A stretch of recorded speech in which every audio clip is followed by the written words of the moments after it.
Assalamualaikum warahmatullahi wabarakatuh. A'udzubillahiminasyaitonirrajim. Bismillahirrahmanirrahim.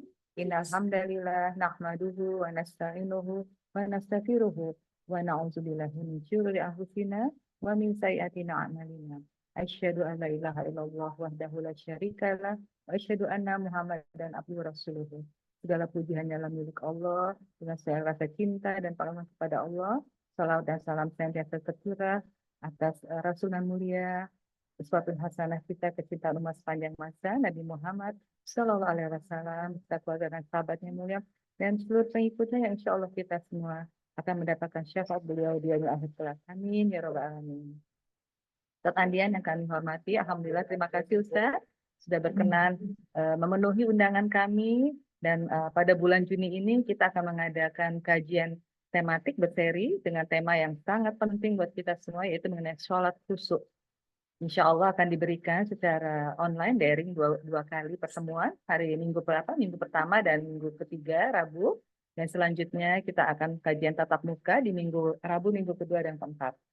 Jadi ini Ustadz, masalah sholat khusyuk tentunya ini yang ingin selalu kita raih dan setiap kita sholat. Bagaimana kita sholat dengan menghadirkan hati dan juga seluruh tubuh anggota kita tenang, bisa dalam rangka penghambaan kepada Allah, dalam rangka bermunajat kepada Allah. Namun sebagai manusia yang daif tentu banyak sekali godaan-godaan yang masuk ketika sholat. Tapi insya Allah dengan kajian dari Ustadz kita akan mendapatkan pencerahan dan juga tips-tips bagaimana kita memperbaiki sholat kita akhirnya sampai kita bisa mewujudkan sholat yang khusyuk. Demikian mukadimah dari kami. Ustadz. Terima kasih. Wassalamualaikum warahmatullahi wabarakatuh. Silakan Ustadz. Ustadz, maaf masih mute Ustadz.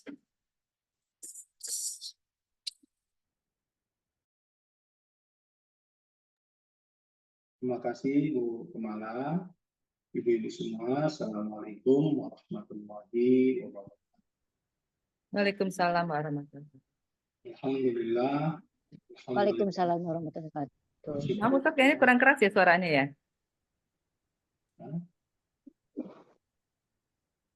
Alhamdulillah. Kurang jelas, Tat. Masih kayak ketutup. Putus-putus gitu ya? Cek.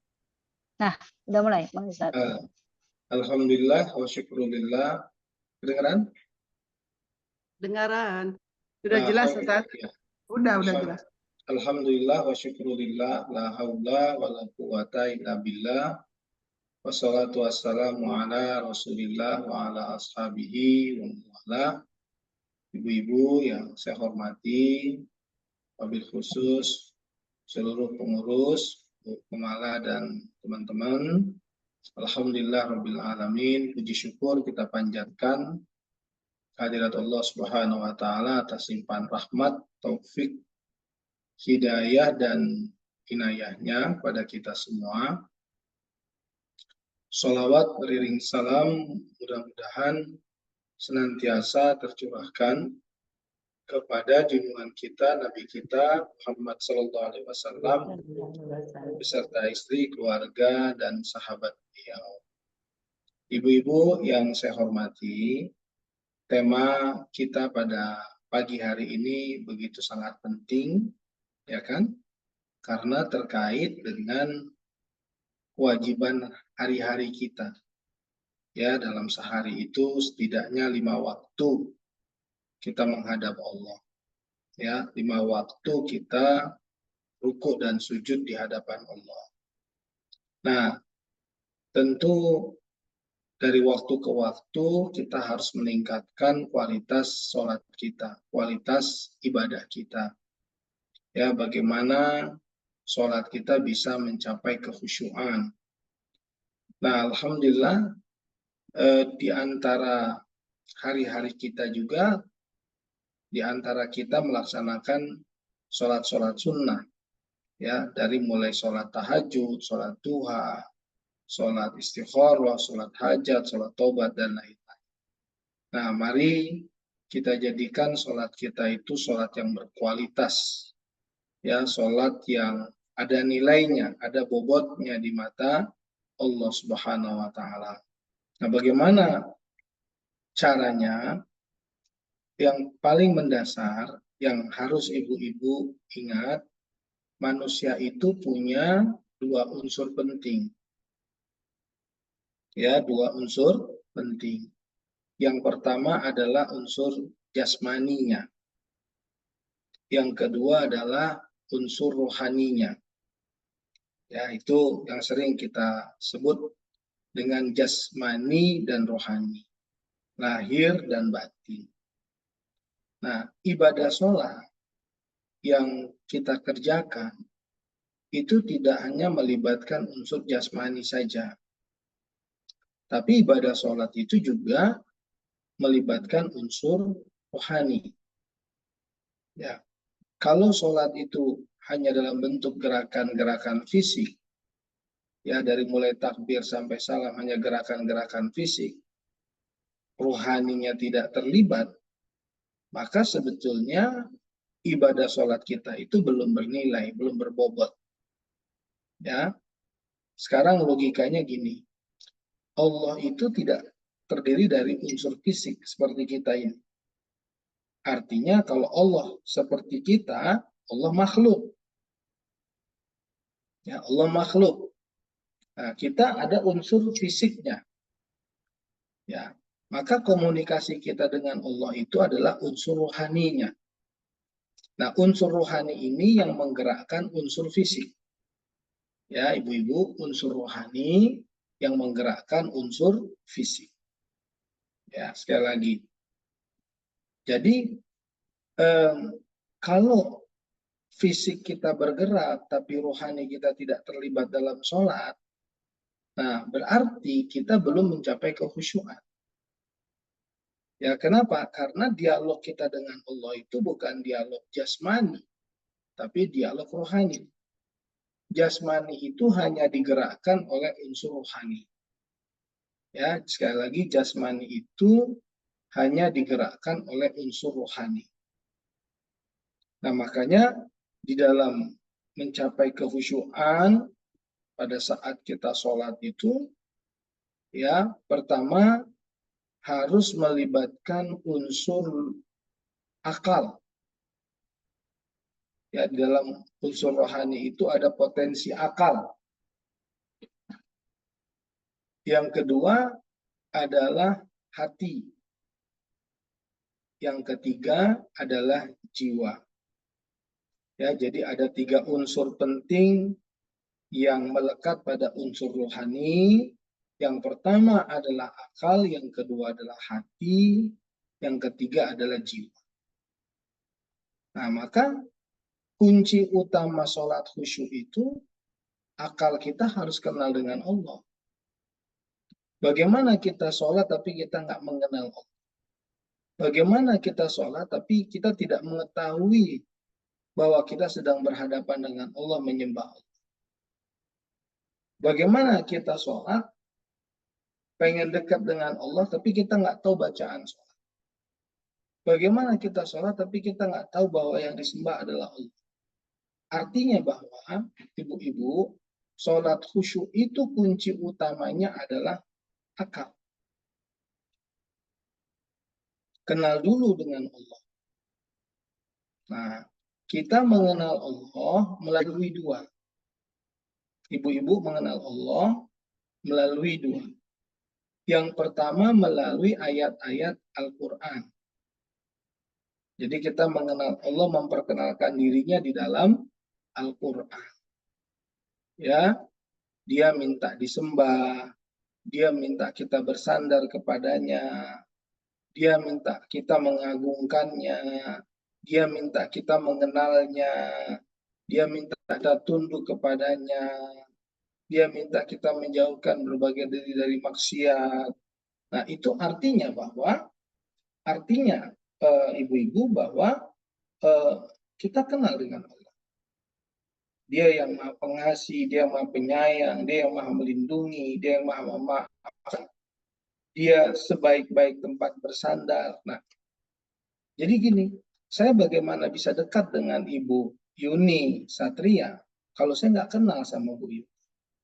Bagaimana saya bisa dekat dengan Ibu Femi kalau saya nggak kenal dengan Ibu Femi? Nah, itu yang terjadi, bahwa bagaimana mau khusyuk kalau kita nggak kenal Allah? yang kita sembah nggak kita kenal. Nah, maka kunci dari sholat khusyuk itu mengenal Allah. Ya, melalui apa? Banyak baca ayat Al-Quran. Karena Allah menjelaskan siapa dirinya di dalam Al-Quran. Ya. Nah, yang kedua, kita mengenal Allah melalui ayat-ayat kehidupan, alam. Tadi ada ayat-ayat Al-Quran, yang kedua adalah ayat-ayat kehidupan, tanda-tanda kehidupan. Hujan, badai, salju, air, sungai, air terjun, sawah, ladang, gunung, gempa, bumi, malam, siang. Nah, itu semua kalau Ibu renungkan, itu sebetulnya Ibu sedang membaca tanda-tanda alam, ayat-ayat alam. Nah, maka banyak orang memilih Islam ya karena berpikir, bertafakur siapa di balik penciptaan ini. Kok begitu indah? Mungkinkah dia sama dengan manusia? Mungkinkah dia dewa? Siapa dia? Nah, itu yang kemudian Nabi Ibrahim alaihissalam mengatakan, inna salati wa nusuki wa mahyaya wa mamati lillahi rabbil alamin, dan seterusnya.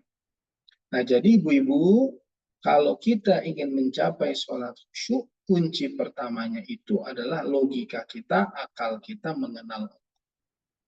Ya, kita kenal dengan Allah. Sebaik-baik kita mengenalnya. Nah, kemudian masih logika.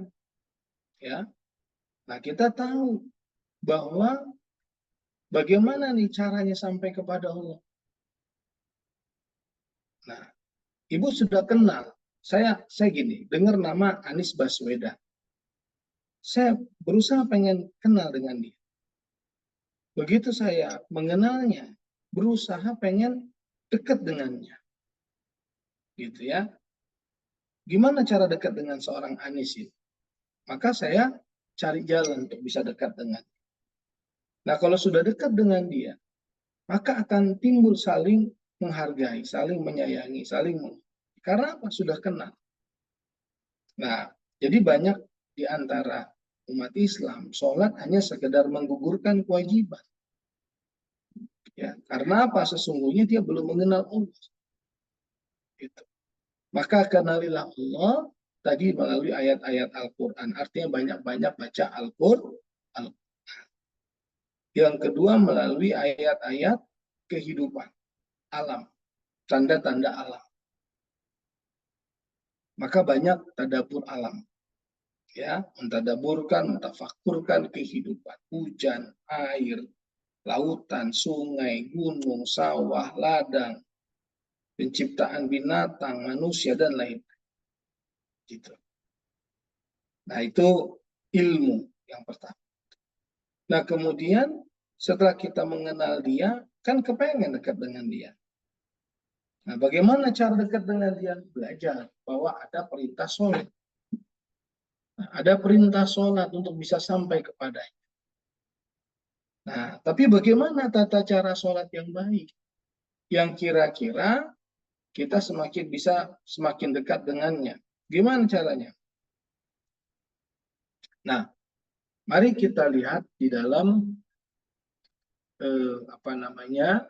di dalam Al-Quran. Ya. Di dalam Al-Quran itu kita diajarkan bahwa sholat itu punya tujuan dan punya manfaat.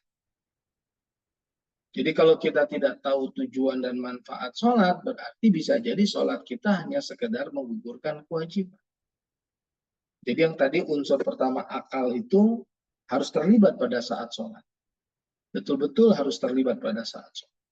Sehingga kita tidak melamun, tidak menghayal, ya, kita tidak tidak liar pikiran kita. Makanya dia harus merasakan betul-betul kenal dengan. Ya. Nah, apa tujuan sholat. Tujuan sholat itu adalah terkait dengan hubungan kita dengan tujuan sholat itu adalah terkait dengan hubungan kita dengan Allah. Bahwa kita diperintahkan untuk mendekatkan diri kepada Allah. Untuk taat kepada Allah. Ya, untuk terhubung dengan Allah. Ya, kalau sudah terhubung, taat, dekat, maka bahagia. Jadi sholat itu kunci bahagia. Maka kalau ada yang tidak sholat, tidak bahagia. Sholat itu kunci bahagia. Ya, masih ingat nggak ibu-ibu hormon endorfin, hormon kebahagiaan yang muncul pada saat kita sholat. Ya, itu yang pernah saya sampaikan. Nah, kemudian tujuan sholat itu agar kita terhubung, agar kita dekat, ya, terkait dengan menjalankan perintahnya juga. Nah, maka tujuan pencapaian yang paling tinggi apa? Ketakwaan. Bagaimana kita menjadi orang yang bertakwa? Ya, bagaimana kita menjadi orang yang bertakwa? Itu tujuan sholat yang paling tinggi. Nah, coba ibu-ibu kalau pergi tanpa tujuan, sampai apa tidak? Pergi aja. Tanpa tujuan pasti nggak jelas kemana kita pergi. Ya, coba kalau ibu ketemu seseorang di jalan mau kemana, nggak tahu, yang penting jalan aja dulu. Nah, pasti nggak sampai. Ya, nah sama dengan hidup tanpa tujuan. Jadi kalau hidup kita ini tanpa tujuan, maka bagaimana kita mau sampai? Ya, makanya kita harus punya tujuan. Nah, apa tujuan sholat? Tujuan sholat itu ketundukan kepatuhan kepada Allah. Apa tujuan sholat? Sholat itu agar kita dekat dengan Allah. Apa tujuan sholat? Sholat itu adalah bentuk ketaatan kepatuhan kita kepada Allah. Gitu. Jadi kalau mau khusyuk sholat kita ya kenal dulu Allah, tahu tujuan sholat, kemudian tahu manfaat sholat. Nah, ya enggak? Harus tahu manfaat sholat. Manfaat sholat itu apa kira-kira? Nah, di dalam Al-Quran, Allah mengatakan di dalam beberapa ayat tentang manfaat sholat. Bagaimana kita mau khusyuk sholat kita kalau kita tidak tahu manfaat sholat? Ya, bagaimana mau khusyuk sholat kita kalau kita tidak tahu manfaat sholat? Maka apa manfaat sholat? Sholat pertama, sholat itu terkait dengan semangat kita. Ya, sholat itu terkait dengan semangat kita untuk meraih kebahagiaan.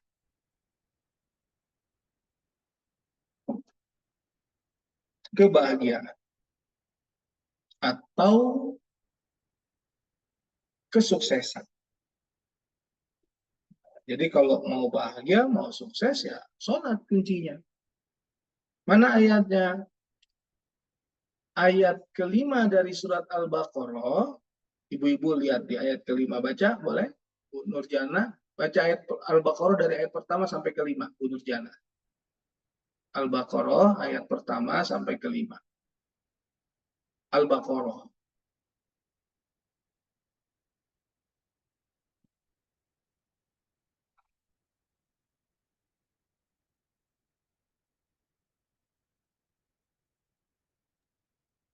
Nur nyimak nggak?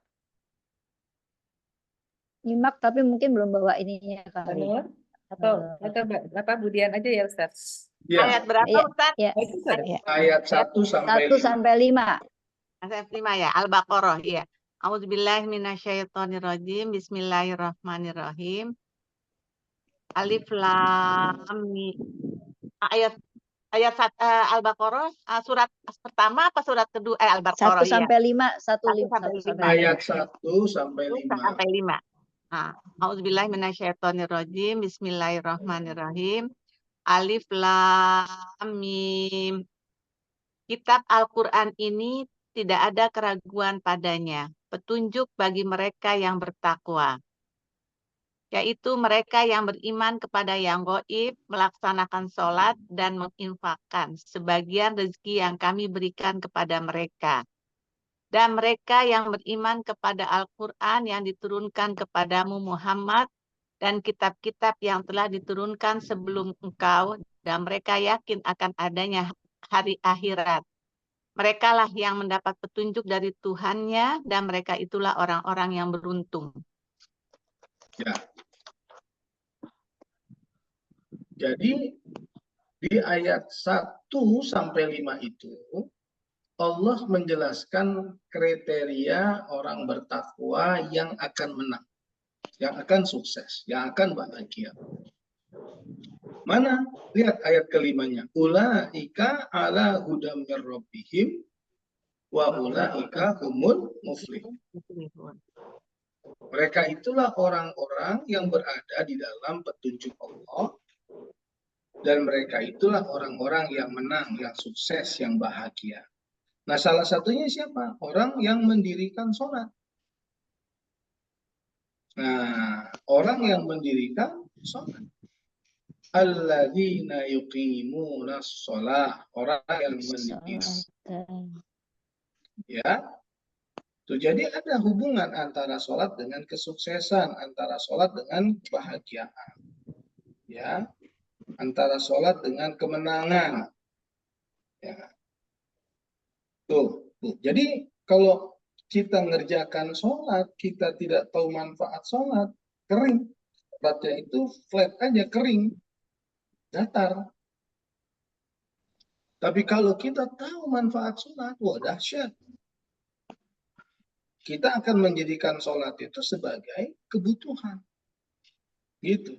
Jadi bukan sebagai kewajiban saja, tapi sebagai kebutuhan. Kenapa? Karena kita tahu manfaat sholat. Nah, coba itu yang pertama, sholat itu terhubung dengan kesuksesan dan kemenangan. Ya. Kemudian juga di dalam surat 23. 23. Ayat 1 sampai 11 coba. Baca Bu Femi. Surat Al-Mu'minun, surat 23. Surat Al-Mu'minun, surat 23. Ayat 11 ya Ustaz. 1 sampai 11. Auzubillahiminasyaitonirrajim. Bismillahirrahmanirrahim. Sungguh beruntung orang-orang yang beriman, yaitu orang yang khusyuk dalam sholatnya, dan orang yang menjauhkan diri dari perbuatan dan perkataan yang tidak berguna, dan orang yang menunaikan zakat, dan orang yang memelihara kemaluannya, kecuali terhadap istri-istri mereka atau hamba sahaya yang mereka miliki. Maka sesungguhnya mereka tidak tercela. Tetapi barang siapa mencari di balik itu, zina dan sebagainya, maka mereka itulah orang-orang yang melampaui batas. Dan sungguh beruntung orang yang memelihara amanah-amanah dan janjinya, serta orang yang memelihara sholatnya. Mereka itulah orang yang akan mewarisi, yakni yang akan mewarisi surga Firdaus. Mereka kekal di dalamnya. Ya. Ibu-ibu lihat di dalam surat Al-Mu'minun. Ayat pertama Allah menegaskan qad aflahal mu'minun. Tuh ayat pertama. Tadi muflihun, sekarang qad aflaha. Sungguh beruntung orang yang beriman. Sungguh bahagia orang yang beriman. Siapa yang pertama? Alladzina hum fi sholatihim khashi'un. Orang yang khusyuk di dalam sholatnya. Tuh. Jadi kalau begitu sholat itu berhubungan erat dengan keberuntungan, dengan kemenangan, dengan kesuksesan. Ya. Kemudian di ayat di bawahnya, walladzina hum ala sholawatihim yuhafizun. Orang-orang yang memelihara sholatnya. Ya, 2 kali Allah sebut tentang sholat di ayat yang terkait dengan syarat kemenangan, syarat keberuntungan. Jadi kalau mau menang, mau sukses, mau beruntung ya. Maka orang-orang yang tidak sholat itu, kalaupun dia beruntung, dia nggak bahagia. Kalau dia sukses, dia nggak bahagia. Ya, maka kita harus sholat agar kita bahagia. Ya. Sholat itu paling tinggi, ibadah yang paling tinggi pahalanya. Ya, itulah sholat. Disebutkan oleh Allah Subhanahu wa taala di dalam Al-Qur'an, ya, di dalam Al-Qur'an surat masa buka nanti surat Al-Baqarah 277. Innal ladzina amanu wa amilus sholihati wa aqamus shalah wa atauz zakah lahum ajrun inda rabbihim wala khaufun 'alaihim wala hum yahzanun. Itu ya. Itu nanti.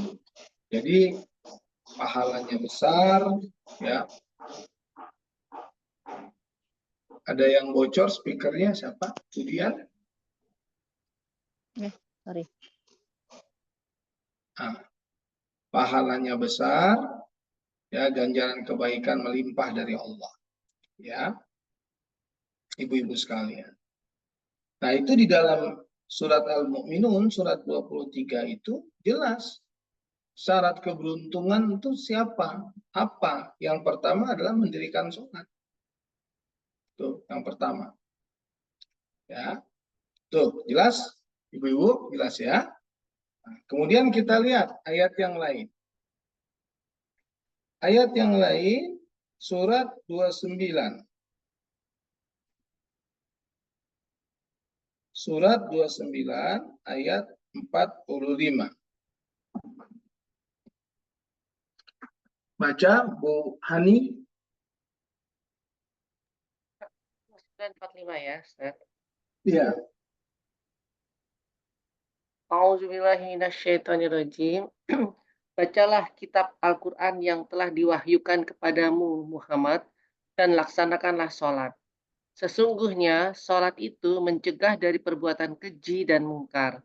Dan ketahuilah, mengingat Allah atau sholat itu lebih besar keutamaannya dari ibadah yang lain. Allah mengetahui apa yang kamu kerjakan. Tuh. Mengingat Allah atau sholat itu lebih utama pahalanya dibandingkan yang lain. Bukan? Ibu tahu. Jadi ibu tahu manfaat sholat itu apa? Oh, pahalanya lebih besar. Oh, lebih utama dibandingkan ibadah yang lain. Nah, terus apa lagi manfaatnya? Inna sholata tanha anil fahsya wal munkar. Sholat itu dapat mencegah perbuatan keji dan munkar. Nah, jadi jangan cuma sekedar menggugurkan kewajiban, sayang. Kita harus tahu dulu, kalau mau sholat khusyuk, harus tahu dulu, oh, manfaat sholat khusyuk itu apa ya? Ya, manfaat sholat itu apa? Oh, ternyata di dalam surat 29 ayat 45 Allah mengatakan innas sholata tanha 'anil fahsya wal munkar. Sholat itu dapat mencegah perbuatan keji dan munkar. Ya, sholat dapat mencegah perbuatan keji dan munkar. Ya. Nah, jadi bisa jadi ada kecenderungan syahwat untuk berdosa, untuk berbuat salah, berbuat mungkar, berbuat keji. Nah, yang mengendalikan itu sholat. Kalau sholatnya bukan hanya sekadar fisiknya saja, ya, tapi melibatkan unsur rohani. Dan unsur rohani yang pertama itu adalah akal. Bu, unsur rohani yang pertama itu adalah akal. Ya. Nah, akal harus tahu ilmunya. Oh, di antara manfaat sholat ternyata inna sholata tanha 'anil fahsya wal munkar. Sholat itu dapat mencegah perbuatan keji dan munkar. Ya. Ayat berikutnya kita lihat. Surat 30. Ayat 30 sampai 31. Surat 30 ayat 30 sampai 31. Ibu Cica Dria, Katanya HP-nya lagi nggak bisa suaranya katanya barusan. Ibu Kiki Utoro, Bismillahirrahmanirrahim. Maka hadapkanlah wajahmu dengan lurus kepada agama Islam. Sesuai fitrah Allah disebabkan Dia telah menciptakan manusia menurut fitrah itu. Tidak ada perubahan pada penciptaan Allah, itulah agama yang lurus. Tetapi kebanyakan manusia tidak mengetahui. nah, Dan sholat manfaatnya apa? Menjadikan kita orang yang istiqomah. Menjadikan kita orang yang konsisten. Menjadikan kita orang yang berpegang teguh pada komitmen. Nah, ini ayatnya. Maka hadapkan hatimu kepada agama Allah. Fa'akim wajhaka lid-dini hanifa. Ya, hadapkan hatimu kepada agama. Fitratallahi allati fataran nasa 'alaiha, itulah fitrah Allah. Dengan fitrah itu Allah menciptakan manusia. Walakinna aktsaran nasi la ya'lamun, tapi kebanyakan manusia tidak. Nah, bagaimana cara menghadapkan hati kita kepada agama Allah? Konsisten, istiqomah. Ada 4 caranya. Nah, salah satu dari 4 cara itu sholat. Pertama, munibina ilaihi, dengan selalu kembali kepada Allah. Yang kedua, wattaqu. Yang ketiga, wa aqimus shalah. Yang keempat, jangan kamu menyekutukan Allah. Ya, jadi untuk kita bisa menghadapkan untuk kita menjadi orang yang konsisten dan komitmen di jalan Allah, salah satu manfaat manfaat dari sholat adalah itu dia. Ya, maka kita harus tegakkan sholat yang serius, ya, karena sholat itu mengantarkan kita kepada menjadi orang yang konsisten, menjadi orang yang komitmen. Itu manfaat sholat. Ya, kalau ibu lihat dari ayat itu, Allah mengatakan tadi, hadapkan hatimu kepada agama Allah. Hadapkan jiwamu kepada agama Allah. Itulah fitrah Allah. Dengan fitrah itu Allah menciptakan manusia. Tapi kebanyakan manusia tidak mengetahui. Bagaimana cara menghadapkannya? 4 caranya. Pertama, dengan kembali kepada Allah. Dengan selalu bertobat kepada Allah. Yang kedua, terus menjadi orang yang bertakwa. Yang ketiga, terus menjadi orang yang memiliki. Dan yang keempat, jangan menyekutukan Allah. Tuh, jelas ya Bu ya? Manfaat sholat ya. Ustadz, yang ketiga apa Ustadz tadi Ustadz? Yang Pertama, dengan takwa. Ya, bukan. Yang pertama dengan Tobat. ke jalan Allah, tobat. Yang kedua dengan bertakwa. Yang ketiga dengan mendirikan sholat. Yang keempat tidak menyekutukan Allah.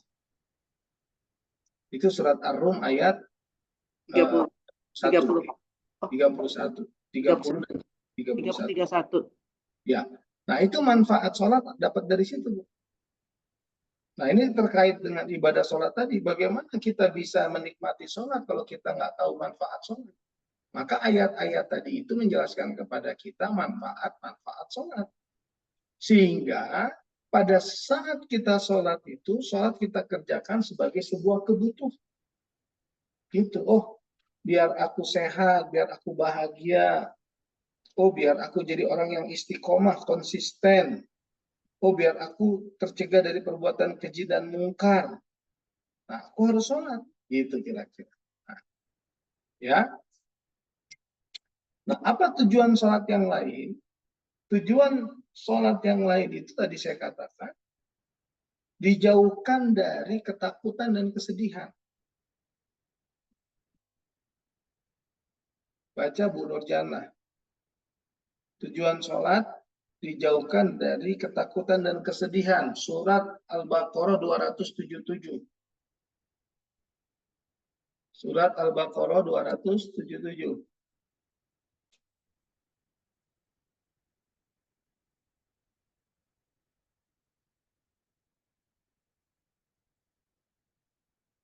Silakan baca Bu. Bandur? Bandur nggak nyimak ya? Tadi ya? Saya baca aja Ustaz ya. Boleh. Auzubillahiminasyaitonirrajim. Bismillahirrahmanirrahim. Sungguh orang-orang yang beriman mengerjakan kebajikan, melaksanakan sholat, dan menunaikan zakat. Mereka mendapat pahala di sisi Tuhannya. Tidak ada rasa takut pada mereka, dan mereka tidak bersedih hati. Sadaqallahu adzim. Jadi sholat itu pertahanan diri kita. Ternyata sholat itu bisa memberikan kekuatan terhadap mental kita. Itu rahasia Allah. Ya, sholat itu pertahanan diri kita, memberikan kekuatan pada mental kita, nggak gampang rapuh. Jadi kalau ibu punya masalah, nggak gampang rapuh. Ya, nggak gampang lemah.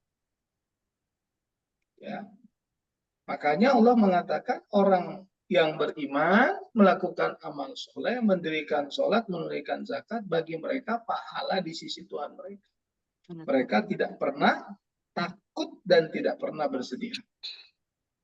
Nah, ibu tahu bahwa penyakit takut dan sedih itu adalah gangguan emosional yang identik dengan side effect dari depresi, stres. Nah, obatnya apa? Sholat. Obatnya apa? Sedekah. Obatnya apa? Amal soleh. Mana ayatnya? Barusan Al-Baqarah 277. Orang yang beriman, orang yang melakukan amal soleh, mendirikan sholat, menunaikan zakat, bagi mereka pahala di sisi Tuhan mereka. Mereka tidak pernah takut dan tidak pernah bersedih hati. Tuh. Jadi kalau ibu ada kegalauan, kecemasan, kesedihan, sholat. Kalau ibu sudah selesai sholat isya, masih sedih juga, ya sholat sunnah. Bisa sunnah apa? Sunnah hajat. Bisa sunnah apa? Sunnah taubat. Bisa. Gitu. Sampai sini ada pertanyaan?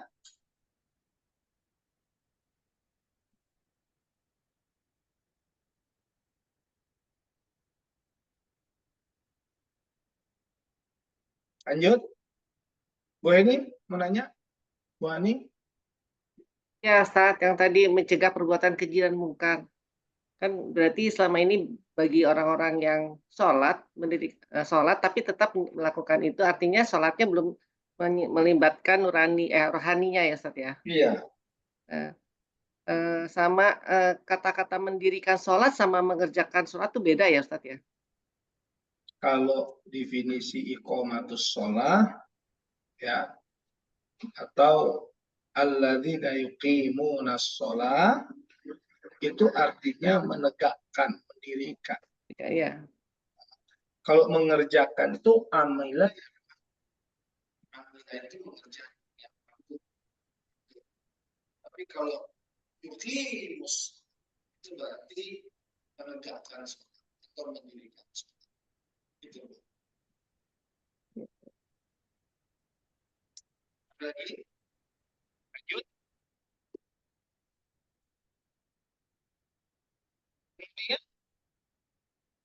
Sholat itu adalah permohonan pertolongan kepada Allah. Ya, sholat itu adalah permohonan pertolongan kepada Allah. Coba ibu lihat Al-Quran. Ya. Surat Al-Baqarah ayat 45. Ayat 45. Baca Ibu Ambarwati.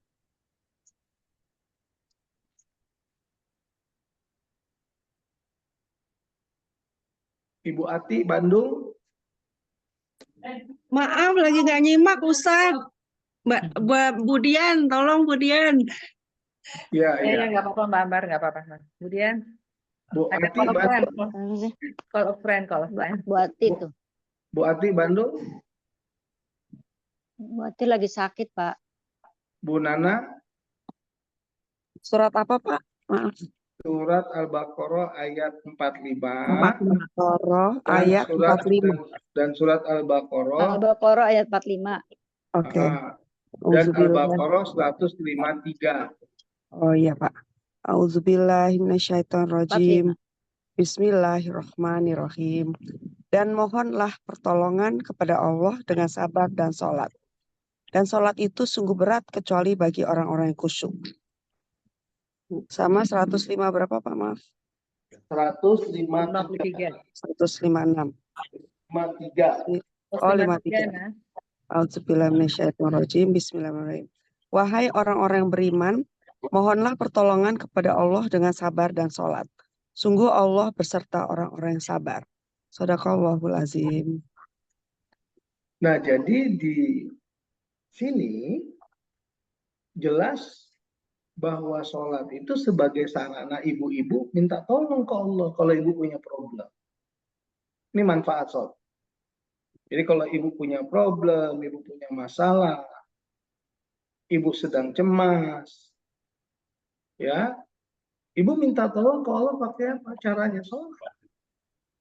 Jadikan sabar dan sholat itu sebagai pelindungmu. Atau minta tolonglah kepada Allah dengan sabar dan sholat. Tuh. Jadi ibu terhubung dengan Allah. Dan terhubungnya ibu dengan Allah itu karena keikhlasan. Bukan karena kewajiban. Wajib itu sudah. Itu ranah fikih, ranah hukum. Udah sebatas kita tahu sholat wajib udah cukup. Kalau enggak sholat berdosa, sholat berpahala. Sebatas itu, tapi pada saat proses mengerjakannya, jadikan dia sebagai kebutuhan. Nah, kalau jadi kebutuhan seperti kita butuh air, seperti kita butuh HP. Coba ibu kalau ketinggalan HP, ibu pasti balik mobilnya ke rumah. Ya, karena ibu butuh. Coba, kalau kita nggak sholat, pasti kita buru-buru pengen sholat. Nah, kalau kita masih santai, nggak buru-buru, berarti lebih berharga HP dari sholat. Gitu contoh. Ya kan? Coba kita kalau ketinggalan HP udah sampai di simpang 4, balik muter. Ya. Tapi kalau kita ketinggalan sholat, kita nggak buru-buru, bahkan mungkin sholat itu akan berakhir waktunya. Berarti sholat itu belum jadi kebutuhan. Ya. Air, ini kebutuhan. Kalau haus pasti kita cari. Di mana-mana, segera kita cari. Nah, kalau kita tidak seperti itu terhadap sholat, berarti sholat belum jadi kebutuhan. Ada orang bangun tidur, yang pertama dicari, ibu-ibu rokok. Rokok. Begitu bangun tidur, buka mata rokok.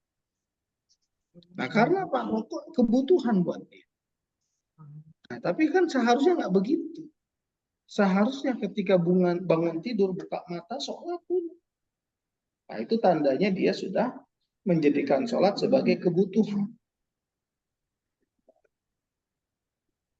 Makanya Allah ingatkan kita, wasta'inu bis-sabri was-shalah, mintalah tolong kepada Allah dengan sabar dan sholat. Wasta'inu bis-sabri was-shalah, mintalah tolong kepada Allah dengan sabar dan sholat. Nah, kan berarti ibu-ibu tahu bahwa kalau ibu punya masalah, ibu punya problem, minta bimbingan Allah. Minta cara-caranya, cara-cara menyelesaikan dengan cara Allah. Nah, itu manfaat sholat tuh. Ya. Enak kan kalau tahu manfaat sholat tuh, aku sholat biar aku dapat mencegah perbuatan keji dan mungkar. Oh, aku sholat biar aku sukses dalam perjalanan hidupku. Oh, aku sholat biar aku jadi orang yang konsisten. Oh, aku sholat ya biar aku mengalami ketenangan. Oh, aku sholat sebagai permohonan permintaan tolong aku kepada Allah. Kan gitu. Nikmat sholatnya. Karena apa? Jadi kebutuhan. Jadi kalau ditanya ngapain sholat? Ya wajib. Nah, masih berat. Ya, karena wajib itu bicaranya dikerjakan berpahala, ditinggalkan berdosa. Gitu. Nah, berikutnya, ya Bu, apa manfaat dan tujuan sholat? Manfaat dan tujuan sholat berikutnya, ya, manfaat tujuan sholat yang berikutnya adalah sholat memberikan perlindungan kita tadi, belum selesai tadi ternyata, terkait dengan bagaimana menyikapi cobaan ujian hidup. Al-Baqarah 153, ya, Al-Baqarah 153 ketemu dengan Al-Baqarah 155. Nah, coba baca Bu Nurjana. Al-Baqarah 153. 153 dan 155 ya Ustadz ya. Ya. Iya. A'udzubillahiminasyaitonirrajim. Bismillahirrahmanirrahim.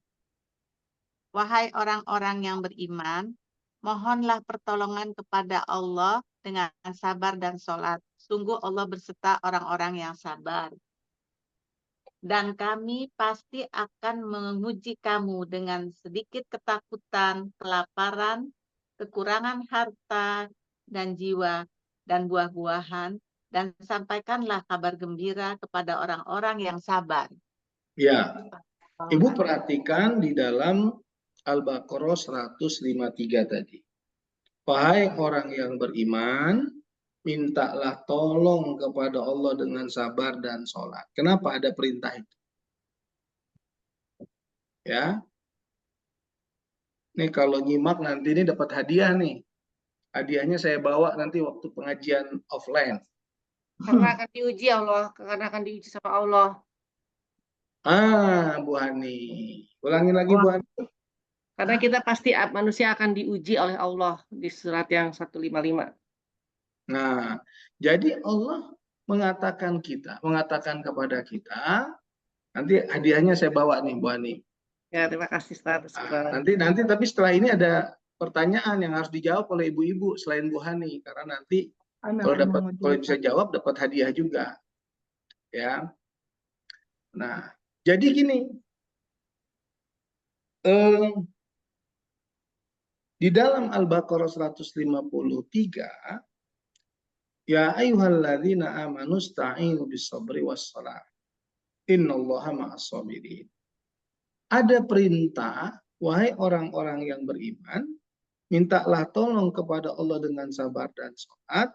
Sesungguhnya Allah bersama orang yang sabar. Sholat dan sabar.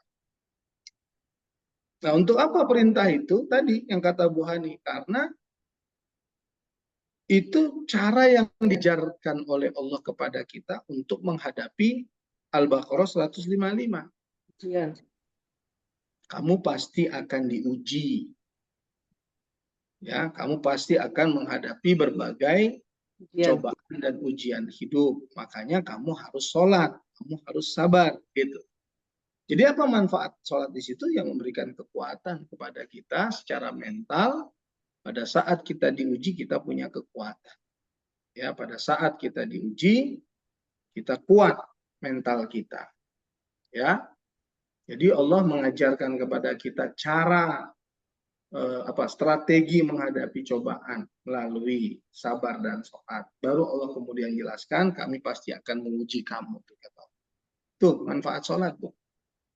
Ya, nah kalau ibu ngerjakan sholat sesuai manfaat kan enak, ringan langkah. Ya, ringan langkah. Seperti tadi saya katakan, pada saat kita haus mencari air, karena kita tahu kebutuhan. Ketika kita lapar, kita makan. Ya, Karena kita tahu bahwa makan itu kebutuhan, pakaian ini adalah kebutuhan, hidup pun kita adalah sudah menjadi kebutuhan, semua kebutuhan. Kalau udah bicara kebutuhan, nikmat. Melaksanakan sholat bukan lagi sebatas kewajiban. Kewajiban itu hanya pada ranah hukum. Hanya sebatas ya ranah hukum. Jadi jangan beban. Kenapa kita sholat masih menjadi beban? Karena masih sebatas kewajiban, jadi beban, jadi berat. Tapi kalau sholat sebagai kebutuhan, udah nggak berat. Jadi kan suatu kebutuhan dan manfaatnya besar. Tadi ayat-ayatnya itu. Nah artinya kalau ibu pahami ini berarti kan secara akal terlibat itu akal kita pada sholat. Jadi kalau akal kita terlibat, kita nggak akan ngelamun kemana-mana pikiran kita. Karena akal kita terlibat. Ini bicara aspek rohani yang pertama akal ya. Nanti mungkin yang kedua hati di pertemuan kedua nanti. Jadi akal kita terlibat. Ya, jadi kita nggak ngelamun, nggak menghayal, pikiran kita nggak liar. Nah, tapi coba kalau akal kita tidak terlibat, ya itu yang terjadi. Kalau akal kita terlibat, kita mengenal Allah, kita tahu apa kewajiban kita kepada Allah, kita tahu tujuan sholat, manfaat sholat, kan dahsyat sebenarnya. Sholat itu bisa menjadi kebutuhan buat kita. Nah di ayat berikutnya, sholat itu juga adalah memberi kekuatan dalam setiap keadaan manfaatnya. Surat Al-Ma'arij, surat 70. Coba ibu baca surat 70, ayat 19 sampai 25. Coba baca artinya. Ibu Eliul, Depok.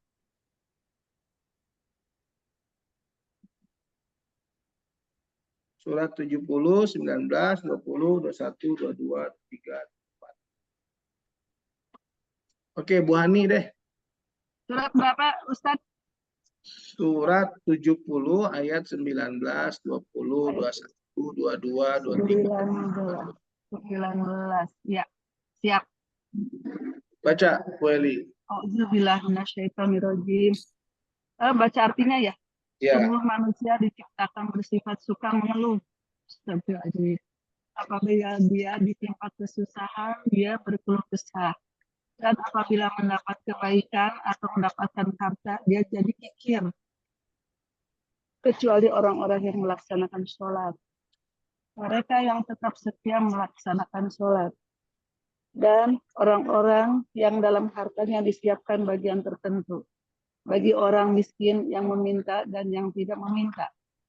Dan orang-orang yang mempercayai hari pembalasan. Dan orang-orang yang takut terhadap azab Tuhannya. Sesungguhnya terhadap azab Tuhan mereka tidak ada seseorang yang merasa aman dari kedatangannya.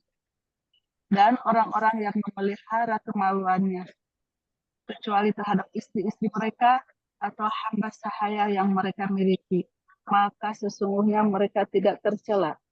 Sampai ayat 25. Tadi sampai 25 aja. Sampai Sampai 25. 25, oh udah selesai ya? Nah, Ya. itu sampai 25 aja. Nah, lanjut boleh, lanjut. Oleh Eli. ya. Maka barang siapa mencari di luar itu seperti zina, homoseks, dan lesbian, mereka itulah orang-orang melampaui batas. Dan orang-orang yang memelihara amanah dan janjinya. Dan orang-orang yang berpegang teguh pada kesaksiannya. Dan orang-orang yang memelihara sholatnya. Mereka itu dimuliakan di dalam surga. Maka mengapa orang-orang kafir itu datang bergegas ke hadapanmu, Muhammad SAW, dari kanan dan dari kiri dengan berkelompok-kelompok. Udah Bu, cukup. Ya, shadaqallahu adzim. Itu di antara bagaimana kita menjadi orang yang kuat. Bagaimana kita menjadi orang yang tidak labil. Bagaimana kita menjadi orang yang tidak gampang ngeluh. Itu salah satunya yang Allah ajarkan adalah sholat. Nah, baru ayat-ayat yang terkait dengan sedekah, percaya kita beriman kepada akhirat, terus memelihara kemaluan, ya, dan seterusnya.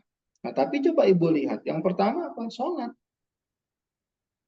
Sama seperti surat Al-Mu'minun tadi, surat 23 ayat 1. Kunci sukses itu menjadi orang sukses itu adalah sholat. Nah, di sini kunci orang yang nggak gampang ngeluh itu ya hanya orang yang sholat yang pertama.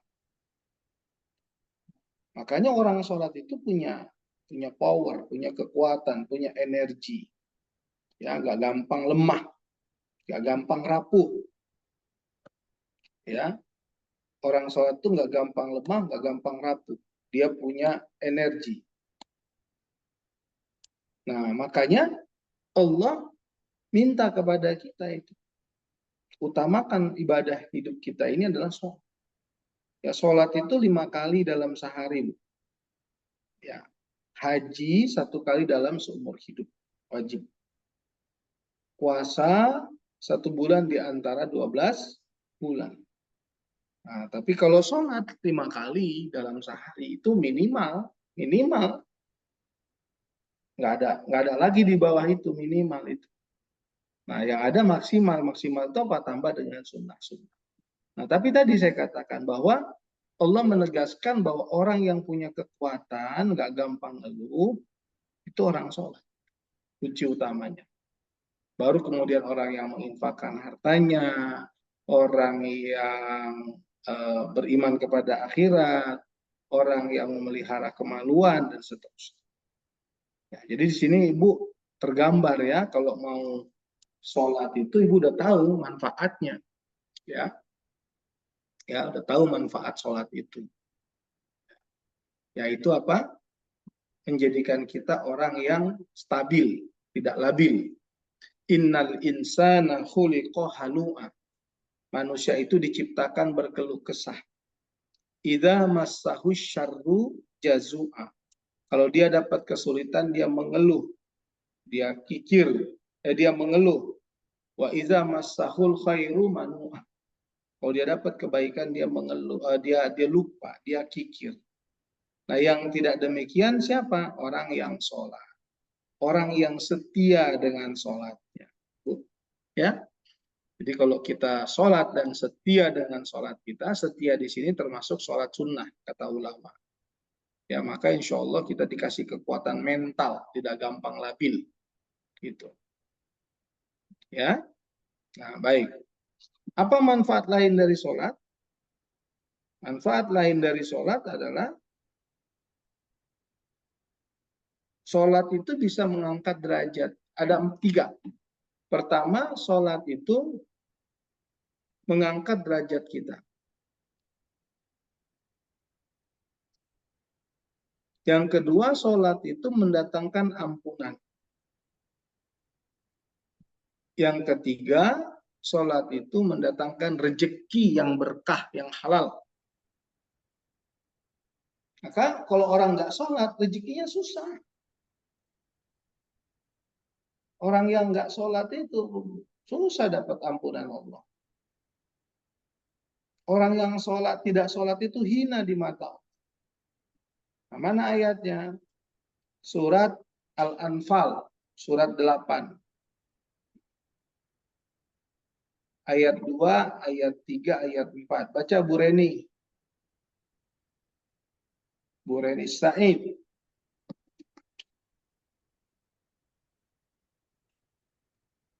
Pak Reni, Ima. Surat 8 ayat 2, 3, 4. Auzubillahiminasyaitonirrajim. Bismillahirrahmanirrahim. Sesungguhnya orang-orang yang beriman adalah mereka yang apabila disebut nama Allah, gemetar hatinya, dan apabila dibacakan ayat-ayatnya kepada mereka, bertambah kuat imannya, dan hanya kepada Tuhan mereka bertawakal. 2 sampai berapa, Ustaz? Maaf. 4. Ya, orang-orang yang melaksanakan sholat dan yang menginfakkan sebagian dari rezeki yang kami berikan kepada mereka. Mereka itulah orang-orang yang benar-benar beriman. Mereka akan memperoleh derajat tinggi di sisi Tuhannya dan ampunan serta rezeki nikmat yang mulia. Shadaqallahul azim. Tuh, Bu, lihat. Innamal mu'minuna alladzina idza dzukirallah wajilat qulubuhum. Orang beriman jika disebut nama Allah gemetar hatinya. Jika dibacakan ayat-ayat Allah, wa idza tuliyat alaihim ayatuhu zadatuhum imana. Bertambah iman, itu ciri khas orang beriman. Yang ketiga, ciri khas orang beriman, wa ala rabbihim yatawakkalun, mereka berserah diri kepada Allah. Itu ciri khasnya. Amalannya apa? Dua amalannya. Alladzina yuqimunas shalah. Nah, yang pertama mendirikan sholat. Yang kedua, wa mimma razzaqnahum yunfiqun. Mereka menginfakkan hartanya di jalan Allah. Ya. Ulaika humul mu'minuna haq. Itulah orang yang beriman dengan sesungguhnya. Dapat hadiah 3. Pertama, derajat yang tinggi. Yang kedua, ampunan. Yang ketiga, rezeki yang mulia. Tuh. Kalau ibu tahu manfaat sholat, itu dia. Apalagi disempurnakan dengan infak sedekah. Ya. Manfaat sholat adalah mendatangkan derajat yang tinggi, ampunan, dan rezeki yang mulia. Nah, kalau kita tahu manfaat sholat, nikmat. Sholatnya nikmat. Oh, ada hubungannya dengan rezeki. Oh, ada hubungannya dengan ampunan. Ya. Oh, diangkat oleh Allah derajat orang yang sholat. Itu artinya kita paham bahwa sholat itu punya manfaat. Jadi pada saat sekali lagi kita mengerjakan sholat itu tenang, damai, bahagia. Karena sholat ada kebutuhan. Karena sholat itu kebutuhan kita, bukan sebatas kewajiban. Gitu. Nah, kemudian apalagi yang bisa menambahkan kehusyuan? Nah, kemudian apa? Sholat itu kita harus tahu bacaannya. Ya. Baik benar bacaannya, paham maknanya. Nah, ibu-ibu akan nambah khusyuan. Itu juga pengetahuan, akal, logika. Misalnya apa? Bismillahirrahmanirrahim. Nah, coba kalau ibu tahu maknanya, nikmat sholat. Alhamdulillahirabbil alamin, arrahmanirrahim, maliki yaumiddin, iyyaka na'budu wa iyyaka nasta'in, dan seterusnya. Ya, dengan nama Allah yang Maha Pengasih lagi Maha Penyayang. Segala puji bagi Allah Tuhan seluruh sekalian alam. Yang Maha Pengasih lagi Maha Penyayang. Yang merajai di hari pembalasan. Hanya kepadamu kami menyembah dan hanya kepadamu lah kami memohon pertolongan. Tunjukkanlah kami jalan yang benar, jalan hamba-hamba yang dapat hidayahmu, bukan hamba-hamba yang mendapat murkamu. Nah, kalau kita tahu artinya, secara logika kita paham artinya, kita akan khusyuk. Pikiran kita tidak liar. Ya, wal asri, demi masa, innal insana lafi khusar, sesungguhnya manusia dalam kerugian. Illal ladzina amanu, kecuali orang yang beriman, wa amilus sholihati, orang yang melakukan amal soleh. Ya, wa tawassaw bil haqqi wa tawassaw bis sabr, saling menasihati dalam kebenaran dan kesabaran. Kalau kita tahu maknanya, kita tahu artinya, kita akan tenang saat sholat. Jadi pikiran kita tidak liar. Ya. Tuh. Akal tahu bacaan-bacaan sholat. Ya, arti dari bacaan sholat. Nah, kemudian akal tahu arti atau makna dari gerakan. Gerakan sholat, takbir, Allahu Akbar. Oh, ini saya sedang membesarkan Allah. Maka pada saat kita membesarkan Allah, rendahkan diri kita. Ya. Pada saat kita mengagungkan Allah, hinakan diri kita. Ya. Pada saat kita membaca Al-Fatihah, ilmunya, kita harus tahu, terdialog antara kita dengan Allah. Hambaku memujiku, hambaku mengagungkanku, hambaku memuliakanku, aku berserah diri, menyembah dan berserah diri, aku Iyyaka na'budu wa iyyaka nasta'in. Kemudian Allah mengatakan rahasia aku dan hambaku. Ihdinas siratal mustaqim, ini adalah hak hambaku. Nah, kita harus tahu pada saat kita baca Al-Fatihah terjadi dialog antara kita dengan Allah. Pada saat kita gerak takbir, kita rendah di hadapan. Pada saat kita mengagungkan Allah, menghinakan diri kita. Pada saat kita ruku dan sujud, kita rendah di hadapan. Makanya sujud itu kata Rasulullah SAW, saat yang paling indah dalam hidupku saat aku sholat, dan saat yang paling dekat aku dengan Allah di saat aku dalam keadaan sujud. Nah, Bu, jadi sekali lagi, kita sholat itu jasmani ruhani, bukan jasmani saja, tapi jasmani ruhani. Unsur pertama dari ruhani kita akal. Artinya kalau begitu sholat harus dikerjakan dengan ilmu. Nah, ilmunya yang tadi saya sampaikan semua. Tujuan, manfaat sholat kita tahu. Makna bacaan kita tahu. Makna gerakan kita tahu. Nah, kalau kita pahami filosofi makna gerakan dalam sholat, dari takbir sampai salam, nah semuanya itu ada nilai. Ya, saat sujud, saat ruku dan sujud, saat yang paling rendah dengan Allah. Saat bertasbih, saat mensucikan Allah. Saat bertahmid, saat mengagungkan Allah. Saat bertakbir, saat memuliakan Allah, dan seterusnya.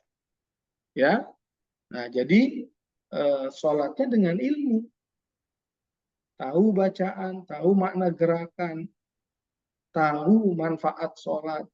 Nah, kalau semua dikerjakan dengan ilmu, maka memberi pengaruh terhadap hati. Nah, contoh. Saya ketemu Bu Hani udah ada 10 kali lebih. Ya, Bu Hani. Pertemuan pertama, Bu Hani belum kenal dengan saya belum kenal dengan. Pertemuan kedua, baru menebar senyum. Bu Hani senyum ke saya balas senyum saya ke Bu Hani. Pertemuan ketiga, Bu Hani mulai senang nih misalnya dengan kajian saya. Maka setelah kajian, Bu Hani datang ke saya berdiskusi. Mulai diskusi soal tema. Pertemuan keempat, masuk kepada problematika hidup. Ya, sebagai seorang Bu Hani. Saya mulai berkontribusi, memberikan beberapa poin jalan keluar, misalnya. Nah, akhirnya dekat. Kalau sudah kenal satu sama lain, maka pakai hati. Bersahabatnya, bersaudaranya pakai hati, nggak basa-basi. Begitu juga saya dengan Bu Kemala, apalagi 15 tahun lebih. Ya, 15 tahun lebih, hampir 20 tahun bahkan. Nah, nggak mungkin kita bisa dekat tanpa bisa mengenal. Kenal dulu baru dekat. Ya, kenal dulu baru dekat. Nah, itulah antara kita dengan Allah. Bagaimana kita mau dekat dengan Allah kalau kita tidak mengenalnya? Ya, kenal dulu, baru kita dekat dengan Allah. Ya, nah kira-kira hari ini itu dia. Jadi kalau kita ingin sholat khusyuk, kunci pertama adalah mengenal Allah, tahu tujuan daripada sholat, tahu manfaat sholat, ya. Tahu makna gerakan, tahu mana bacaan, itu masih ranahnya akal. Nah, kalau sudah kenal, maka berusaha pengen dekat, baru nanti masuk ke ranah hati. Karena kenal dulu baru pakai hati. Nah, gitu. Saya ke Ibu Mega bukan basa-basi. Mungkin kalau dulu pertama pertemuan mungkin basa-basi. Tapi setelah sekian tahun tidak lagi basa-basi. Nah, mungkin dulu sholat awalnya kewajiban. Kalau dianalogikan ke sholat, dulu kewajiban. Tapi karena sudah sekian tahun dari usia kita sholat, masa masih kewajiban juga? Tahu dong manfaat sholat. Nah, begitu juga ke Bu Mega tadi. Tahu manfaat bersahabat, tahu manfaat bersaudara. Nah, sehingga kita bisa pakai hati. Nah, saya sama Titi Puspa misalnya, saya nggak pakai hati. Karena saya nggak kenal sama Titi Puspa. Cuman kenal namanya. Bu Titi Puspa juga nggak bisa pakai hati karena nggak kenal dengan saya. Untuk bisa pakai hati, kenal dulu. Gitu ya. Kenal dulu. Makanya kalau kita ingin sholat, kenal dulu dengan Allah. Ya, bagaimana mau dekat tapi nggak kenal? Bagaimana mau khusyuk tapi nggak kenal? Tapi nggak tahu tujuan sholatnya, nggak tahu manfaat sholat. Bagaimana mau khusyuk? Nah, kira-kira gitu, ibu-ibu. Bu Mega, silahkan tanya jawab. Ayo Ibu, silakan. Ya, silakan. Siapa duluan mau mulai pertanyaan? Bu Ani, kemudian silakan. Kemudian aja dulu. Tadi Bu Anum katanya mau nanya. Oh ya, Mbak Anum, silakan Kak Anum. Dia nggak bisa nggak bisa unmute kali. Oh, oke.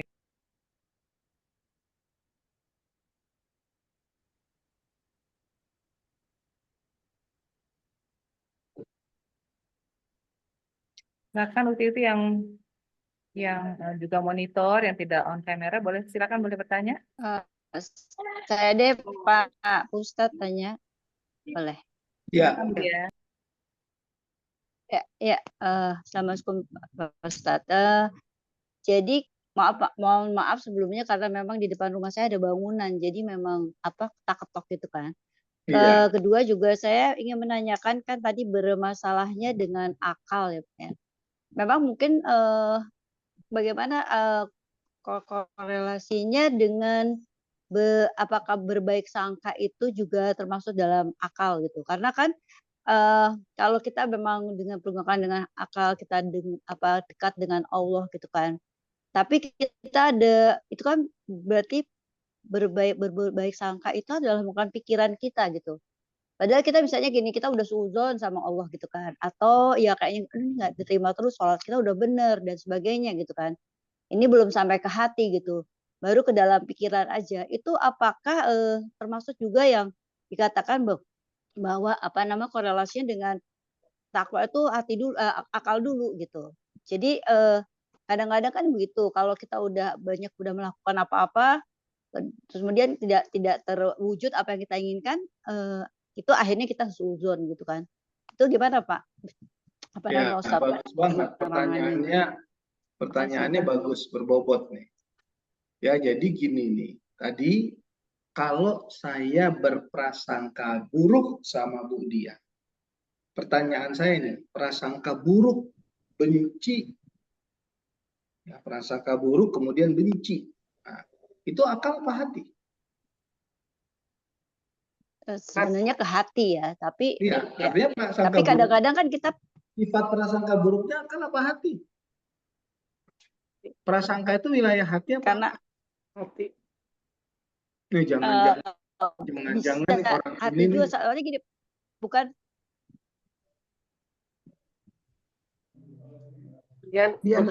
bisa dilihat dari dua. Oh ya, bisa dilihat dari dua ini. Orang yang masih putus-putus ya? Ya, orang yang hatinya busuk biasanya tidak sabar, tidak ikhlas, sombong, prasangka buruk sama orang lain. Jadi prasangka itu ranah hati. Nah, kalau kita sudah kenal dengan Allah, maka salah satu yang dihasilkan dari mengenal Allah itu prasangka baik. Artinya hatinya baik, hatinya berprasangka baik, gitu Bu Dia. Nah, ini yang akan kita bahas nanti di pertemuan kedua, soal hati. Nah, jadi makanya tadi saya katakan, kalau kita nih, saya dengan Budian, udah berapa tahun juga kita udah lama saling kenal Budian, saya bisa lihat wajah Budian. Saya pernah minum makan di rumah Budian. Saya pernah diundang di acara Budian. Nah, saya tahu Budian, wajah Budian saya bisa bedakan mana wajah Budian, mana wajah Bu Hani, saya bisa bedakan. Nah, yang ini namanya Budian, namanya Bu Hani. Nah, bisa ditutup dulu Budian, itunya speakernya bocor. Nah, jadi saya kenal dulu dengan Bu Dian. Nah, kalau saya sudah kenal Bu Dian, sudah pernah minum makan di rumah Bu Dian, sudah tahu bagaimana cara Bu Dian memperlakukan saya. Nah, artinya saya kenal. Terus tiba-tiba nih, contoh aja nih, contoh, mohon maaf, contoh. Tiba-tiba Bu Nurjana nyeritain kejelekan Bu Dian. Contoh ya, maaf. Maka saya bilang sama Bu Nurjana kenal nggak sama Bu Dian? Belum. Baru 2 kali ketemu. Oh, nggak boleh kayak gitu. Saya kenal sama Bu Dian. Nah, maka akhirnya saya buat kesimpulan, kalau Bu Nurjana belum kenal. Kenapa? Karena buktinya masih berprasangka buruk ke Bu Dian. Coba Bu Nurjana kenal dulu, deket dulu. Barang 2-3 tahun. Nah, kalau saya udah 10 tahun lebih dengan Bu Dian kenal. Nah, makanya saya punya kesimpulan bahwa Bu Dian orang baik. Nah, melahirkan sikap hati saya berprasangka baik. Gitu. Jadi kita kenal dulu baru melahirkan prasangka baik. Nah, ke Allah itu sebetulnya nggak harus kenal di awal pun harusnya prasangka baik karena kita hamba. Cuman karena ini terkait dengan pembelajaran dalam konteks sholat, saya kasih gambaran sesederhana itu. Kenal melahirkan cinta. Kenal melahirkan prasangka baik. Kenal melahirkan totalitas dalam ibadah. Gitu, Bu. Jadi itu ranah hati menurut saya soal prasangka itu. Saya boleh bertanya lanjutan? Syukran, Ustaz. Ya, Bu Ani silakan. Ya, saya meneruskan menyambung pertanyaan Ibu Dian, Pak Ustadz. Jadi kalau saya bisa menyimpulkan, artinya kalau orang sampai masih bersuudzon kepada Allah, artinya dia belum kenal baik kepada Allah. Artinya belum cukup mendalami ayat-ayat Al-Quran dan ayat-ayat kehidupan. Apakah seperti itu, Pak Ustadz? Nah, gini, kalau dalam konteks sholat ya, kalau orang yang belum kenal baik belum kenal benar dengan ya, dia kemudian pasti berprasangka buruk kepada kan gitu kan. Ini kan banyak nih orang belum kok aku kayak gini nasib aku, apa Tuhan nggak ingat aku ya, apa Tuhan, nah gitu. Berarti dia belum kenal Allah dan dia masih prasangka buruk kepada Allah. Nah, dipastikan sholatnya belum benar. Nah, kalau kita kaitkan sama sholat. Dipastikan sholat belum benar dan dipastikan bahwa dia juga belum menggali untuk mengenal Allah dengan baik. Betul. Nah, kalau gini, Bu Hani sudah kenal dengan saya. Bu Hani bilang, oh Ustadz Andian baik. Saya kenal dengan Bu Hani. Saya pun punya kesimpulan bahwa Bu Hani baik, gitu kan? Maka ketika kita terhubung, satu sama lain kita terhubung, maka kan kita akan berusaha menjaga hubungan kita. Nah, begitu juga apalagi kita dengan Allah. Tapi kalau saya prasangka buruk ke Bu Hani prasangka baik ke saya, karena bisa jadi Bu Hani prasangka baik ke saya, tapi saya prasangka buruk ke Bu Hani. Maka saya sudah defense duluan dari Bu Hani. Nah, itu yang terjadi antara kita dengan Allah. Jadi ketika seorang berprasangka buruk kepada Allah, ya dia defense, apa yang gue sholat? Kok dia defense? Ketika dia berprasangka buruk kepada Allah, dia berpikir, cuma gue sholat. Kayaknya nggak ada artinya gue sholat. Nah, itu artinya dia belum kenal. Artinya dia belum kenal. Saya sama Bu Kemala, yang terlalu sering mengundang saya kan Bu Kemala. Ya, kenapa Bu Kemala mengundang saya? Pertanyaannya saya tanya sekarang, kenapa? Kan Ustadz lain juga banyak. Tapi kok kenapa sering banget undang saya? Dan ketika saya diundang, kenapa saya berusaha memenuhi apa yang menjadi undangan Bu Kemala?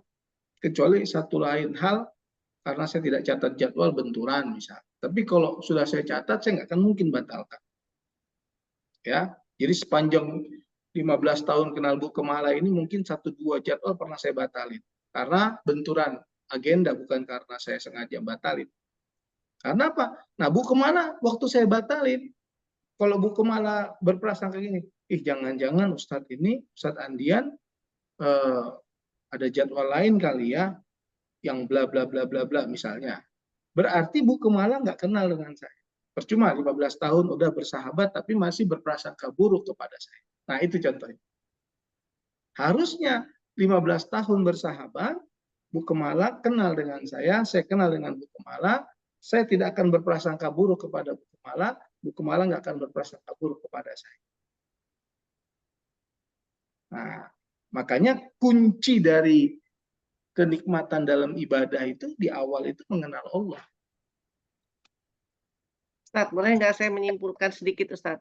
Jadi seperti sekarang nih, saya terus terang saya akui ya, saya kadang-kadang sholat masih suka jalan-jalan juga pikirannya, artinya nggak khusyuk, nggak 100% bisa khusyuk ya. Pasti ada saja gangguan. Artinya selama masih belum itu, kita kan harus terus, si akal itu kita gunakan untuk terus mendalami, mengenal Allah terus sampai kita bisa khusyuk dan baru berjalan ke hati, atau kita berbaring bersamaan kita sambil mempelajari juga hatinya ikut dilibatkan. Simultan. Ya. Jadi kan gini, nah ini kalau pakai peribahasa tak kenal maka tak sayang. Kenal itu di sini, di sini, di sini, nah, sini, nah itu kenal. Sayang itu di sini. Saya tanya Bu Hani, ini dalam konteks bersahabat, dalam konteks Ustadz dengan jemaah. Bu Hani sayang nggak sama saya? Iya. Sayang. Sama seperti ketika Bu Hani mengalami kesulitan kemarin, saya berusaha ngobrol cari solusi, kasih masukan ke Bu Hani, itu karena apa? Karena saya sayang. Nah, itu contoh. Nah, mungkinkah itu terjadi? Rasa sayang itu terjadi ketika kita pertama kali saling mengenal 12 tahun yang lalu. Belum kenal gitu ya, masih baru mulai. Berarti nggak ngomongin masalah kehidupan. Iya. Nah, jadi kenal sayang. Ya, kenal sayang. Nah, sama Allah, kenal baru khusyuk, kenal cinta, kenal sayang, kenal prasangka baik, kenal ikhlas. Udah kenal pasti syukur. Makanya kuncinya kenal dulu. Gitu. Saya bisa merasakan ini saya nggak bisa saya sebut semua ya, karena kan wajahnya nggak ada yang kelihatan. Banyak yang off cam. Ya, saya bisa merasakan, terutama yang sering kontak. Saya bisa merasakan agak berbenturan dengan tadi akal ya Ustaz, menurut saya gitu ya Ustaz ya, karena kita udah agak akal mikir di sini nih kalau ada sesuatu yang wah kayaknya Allah begini-begini gitu, walaupun kita itu emang masih belum kenal gitu, tapi untuk jatuh ke hati itu saya tadi bilang bahwa prasangka itu mungkin masih sekitaran di akal kita gitu Ustaz, kalau menurut saya gitu kayaknya. Karena ada perkataan uzon, kayaknya gue percuma juga nih gue. Kemudian kalau akal itu pengetahuan, kemudian fungsi akal itu untuk pengetahuan, belajar tentang tauhid, belajar tentang alam, belajar tentang kehidupan, mengenal Allah, belajar tentang ayat-ayat Al-Quran, pengetahuan. Kalau prasangka itu rasa, ada di sini prasangka. Prasangka baik, itu adanya di sini. Nah, jadi kalau kita sudah kenal Allah di sini, makanya Allah di dalam Al-Quran merangsang ini dengan pertama apa? Wahyu pertama, Iqra. Baca. Kalau kau baca, kau menemukan Allah. Gitu kan kira-kira. Kau menemukan siapa pencipta kehidupan. Kalau kau sudah menemukannya, kau sudah mengenalnya, kau akan taat kepadanya, hati. Kau akan menyintainya, hati. Kau akan bersyukur atas nikmatnya, hati. Kau nggak akan prasangka buruk kepadanya, hati. Jadi kalau di akal itu letaknya pengetahuan, mencari pengetahuan, belajar tentang pengetahuan, di hati itu letaknya rasa. Sayang, cinta, benci, ingin memiliki, ingin menguasai, ya, sedih, cemas, takut, was-was, bahagia, itu kan hati. Itu Bu Dian. Nanti kalau udah ngaji ini jangan nggak hadir di pertemuan kedua, nggak nyambung. Insya Allah, Ustaz. Ya. Iya. Jadi beratan hati itu dengan rasa berarti ya, Ustaz ya. Iya. Ustaz, Gitu. Ustaz, tadi kan salah satu ayat itu di surat Al-Mu'minun ya. Ayat 1-2 itu kan Allah berfirman, sungguh beruntung orang-orang yang beriman yang melaksanakan sholat dengan khusyuk ya. Nah, jadi terpikir gitu Ustaz. Masya Allah, kita selama ini kan walau alam Ustaz ya, untuk mencapai sholat khusyuk itu kan mungkin kita sendiri yang tahu lah, karena agak sulit apalagi kalau kita terbentur dengan waktu, dan lain-lain lah Ustaz, ibu-ibu ya. Nah kan jadi mungkin kita kecil hati, apa kita ini masih termasuk orang-orang yang rugi, orang-orang yang merugi, karena kita belum mampu mencapai tahapan sholat khusyuk. Karena Allah berfirman ya, hanya orang-orang beriman yang beruntung dalam bisa melaksanakan sholat khusyuk. Bagaimana Ustaz supaya kita tidak kecil hati? Selain kita pasti terus berupaya ya untuk mencapai sholat khusyuk. Gini, kita tidak akan bisa kita tidak akan bisa sempurna dalam kehusyuan. Gitu. Allah Maha tahu bahwa kita masih belum sempurna. Tapi tugas kita berusaha untuk sempurna. Ya. Nah, tugas kita berusaha untuk sempurna, walaupun tidak mungkin mencapai kepada kesempurnaan. Nah, tapi tugas kita berusaha untuk sempurna. Gitu. Nah, maka kita akan memahami khusyuk itu apa. Nah, itu akan pertemuan kedua. Tapi saya buka sekarang sedikit. Jadi ketika kita sudah mengenal Allah, pasti hati kita khusyuk. Walaupun tidak sempurna. Nah, apa itu khusyuk? Coba ayat 45 Al-Baqarah baca dulu. Bu Kemala. Ayat 45 Al-Baqarah. Ayat 45 Al-Baqarah. Iya. Auzubillahiminasyaitonirrajim. Bismillahirrahmanirrahim. Dan mohonlah pertolongan kepada Allah dengan sabar dan sholat. Dan sholat itu sungguh berat, kecuali bagi orang-orang yang khusyuk. Nah, kecuali bagi orang yang khusyuk. Nah, definisi khusyuk yaitu ada di ayat 46. Baca, Bu Kemala. Yaitu mereka yang yakin bahwa mereka akan menemui Tuhannya dan bahwa mereka itu akan kembali kepadanya. Ya.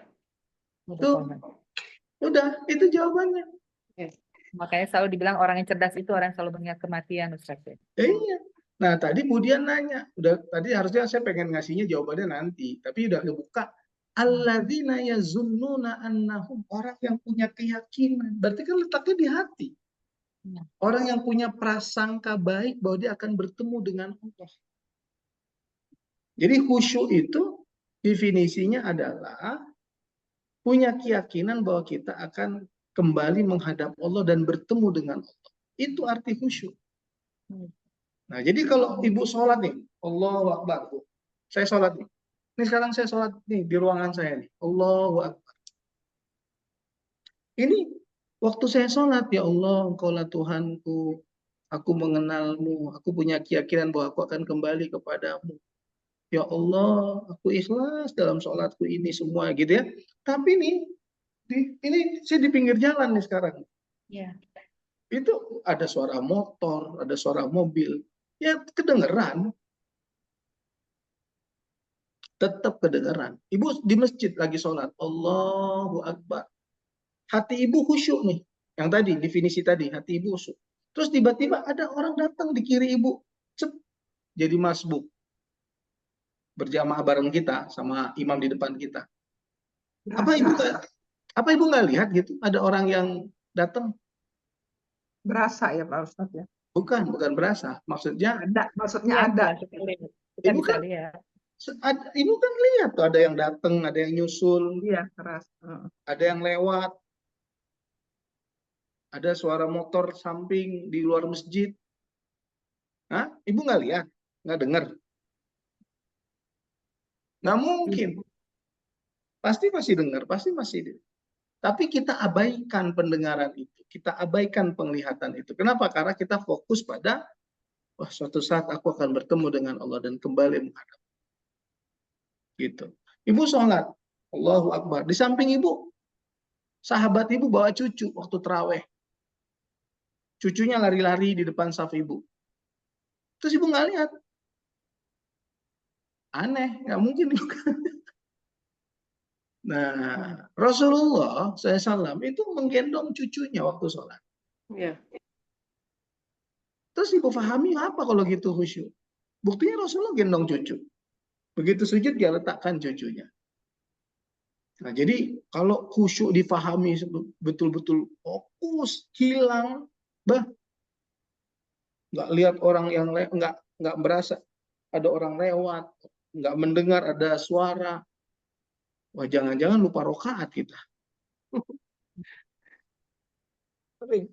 Ngilang, benar-benar ngilang. Malah dianjurkan harus lihat ya, lihat mukanya, lihat baca apa kita sholat, malah matanya dibuka ya Ustaz ya. Iya, mata dibuka, sajadah dilihat, ya kan? Kenapa nggak suruh tutup mata aja biar makin khusyuk? Nggak boleh. Dianjurkan Rasulullah buka mata.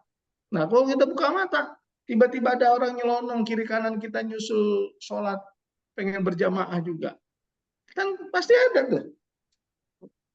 Tapi jangan dilihat juga siapa yang nyusul. Nah, nggak begitu juga.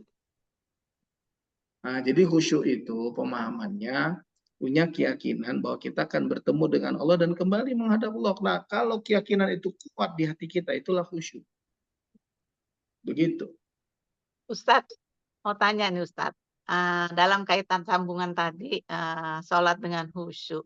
Kadang-kadang kita kan mau mulai sholat, kita udah baca A'udzubillahiminasyaitonirrajim, Bismillahirrahmanirrahim. Kita sudah berusaha sedemikian rupa untuk khusyuk ya.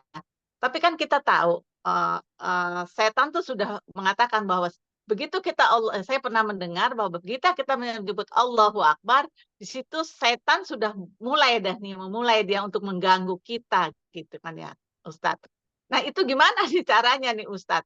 Kita udah mulai tuh baca Al-Fatihah, kita baca dengan nama Allah yang pengurah pengasih. Kita sudah mulai memahami artinya begitu. Tapi tiba-tiba aja kadang-kadang hilang gitu.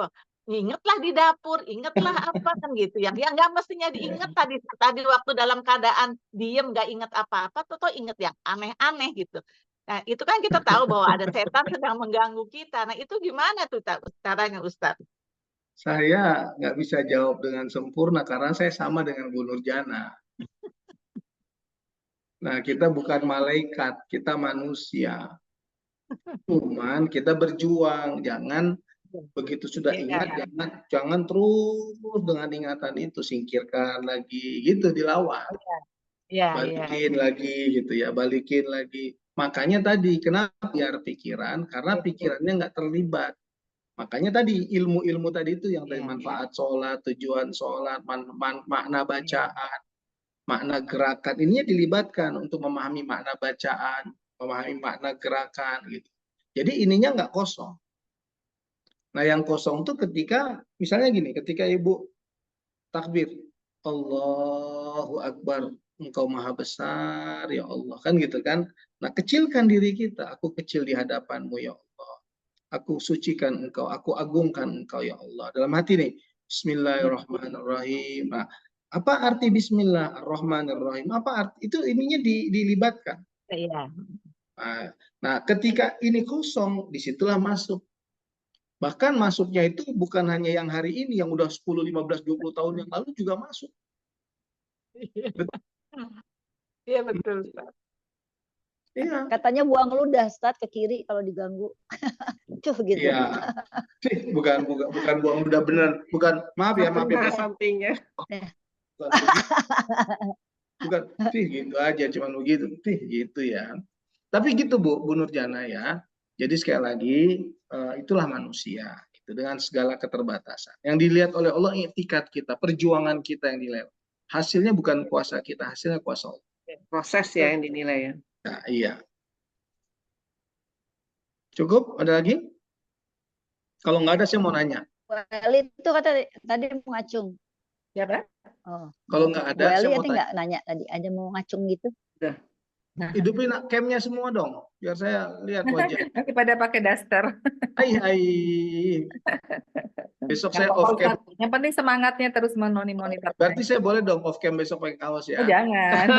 Narasumber nggak berlaku untuk narasumber. Oke, baik. Saya mau tanya. Saya mau tanya, Bu Desi Imam ada nggak? Saya absen. Desi Imam. Ada Bu Desi. Besannya Bu Kemala. Nggak ada. Bu Ani ada? Ani Ratnawati? Ada. Bu Nana? Bu Nana? Ambil nunggu cucu. Ada Pak. Bu Alis? Ada Pak, Assalamualaikum. Assalamualaikum. Bu Kiki Utoro? Ada Pak, Assalamualaikum. Salam. Belum jilbaban Pak Ustadz. Kenapa? Belum jilbaban. Pakai Ati mukena Bandung? aja lagi, pakai mukena. Bu Ati Bandung? Lagi sakit Bu Ati kena cacar. Oh, Bu Farina? Udah gede. Cepat sembuh. Bu Farina?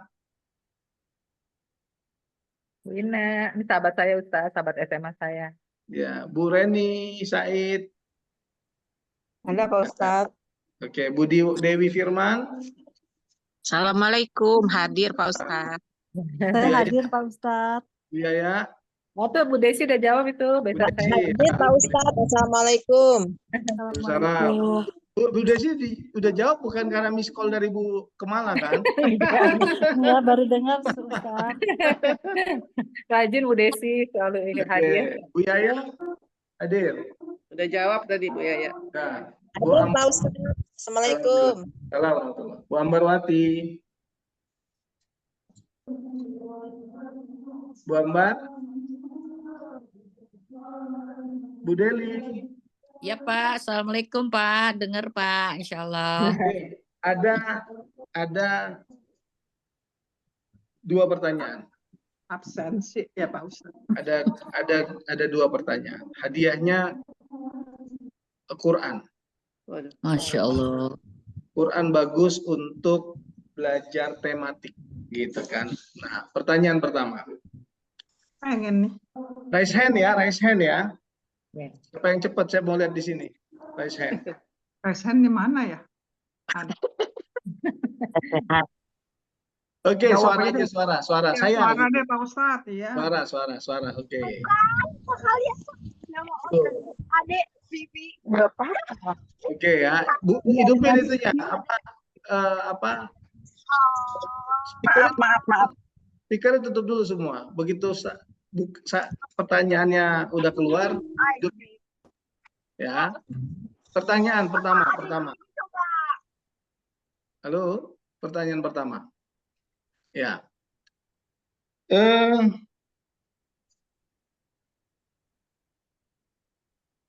Pertanyaan pertama ya. Ya.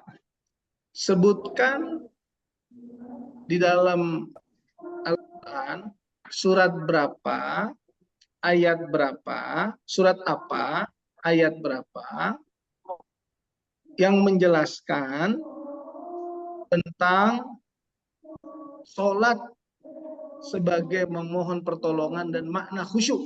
Ayo. Ya, Budian dulu angkat tangan ternyata.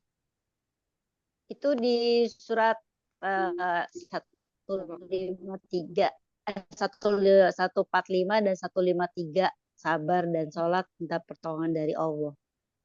Surat. Ustaz, Hah? 145 dan 154. Yang lain tar dulu. 153. Saya Pak Ustadz. Mana Bu Femi? Ya, Bu Azan. Femi. Surat 2. Al-Baqarah. Ya, surat Al-Baqarah 45 dan Al-Baqarah 153. 45. Dan 153. Belum. 153. Malah, Bu Kemala.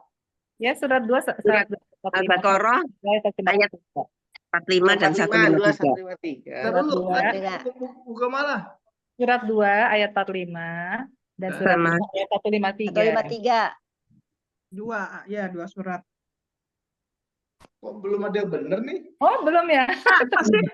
Lah, Dengerin kan benar, Ustaz. pertanyaannya, saya ulangi, saya ganti pertanyaan kalau gitu. Tadi yang benar itu Al-Baqarah ayat 45-46. Coba baca, buku malah.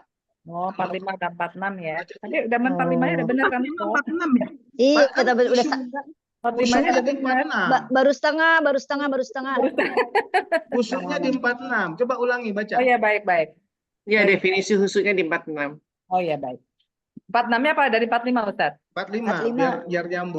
Bismillahirrahmanirrahim. Bismillahirrahmanirrahim. Dan mohonlah pertolongan kepada Allah dengan sabar dan sholat. Dan sholat itu sungguh berat, kecuali bagi orang-orang yang khusyuk. Yaitu Oh, ya, itu. mereka yang yakin bahwa mereka akan menemui Tuhannya dan bahwa mereka akan kembali kepadanya. Sadaqallah. Kan? Yang ayat yang menjelaskan tentang sholat dan kekhusyukan. Kan itu, 45 dan 46. Oke, ganti pertanyaan. Berarti belum ada yang berhasil. Ganti pertanyaan.